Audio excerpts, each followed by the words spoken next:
Yo, what's up everyone? Hello sa atin sa kapwa natin ka-server dyan sa mga Ragnarok Nation. What's up? Welcome to the stream natin mga kaibigan. Ako nga pala si Neconir TV, ang inyong magiging guide for the champ build for MVP. So, ulitin ko lang, i-highlight natin MVP. So, hindi ako nakafocus sa PvP, kundi purely MVP build to, okay? So, kung makikita nyo naman sa aking sa ranking ng MVP para at least may guide na rin kayo. Currently, meron akong 4,225 MVP killed and actually nahabol ko pa si Seth. But moving forward, guys, so itong video na to is guide para sa ating build in terms of champion. Okay?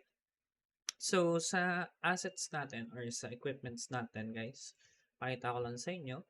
Ang status natin or stats natin is nakafocus ako sa strength, purely strength.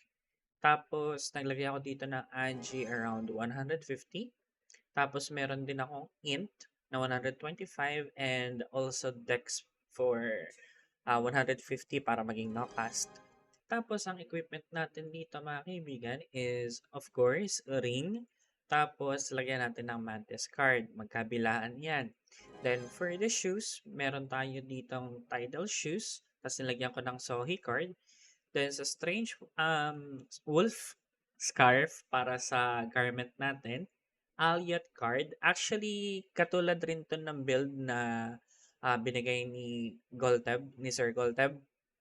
Ang naiba lang sa akin kasi dito is meron lang akong Orc Hero, tapos meron akong 4 na AK. Ngayon, pakita ko lang sa inyo yung damage output nung build na to, nung kinaibahan.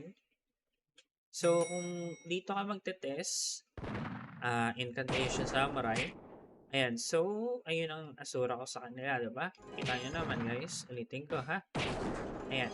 Ayan yung maximum output ng Asura ko. 100, kumbaga 1M na siya. Lampas na kami. Ayan.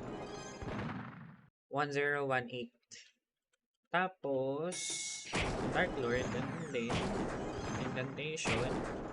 Actually, consistent na 1M halos yung damage ko. Hindi ko naman naasurahin yung nagkamali lang ako ng penalty. Ayan. So, yan yung build ng Asura ko, kaibigan. And once again, purely MVP lang to, ha? And actually, gagawin ko pa tong wings ko. Tapos gagawa pa ako ng Hokage Cup. So, yun lang naman. Anyway, guys, see you again on my stream on twitch.tv/NeconierTV. Please follow me on my stream, okay? Anyway, thank you. Bye-bye.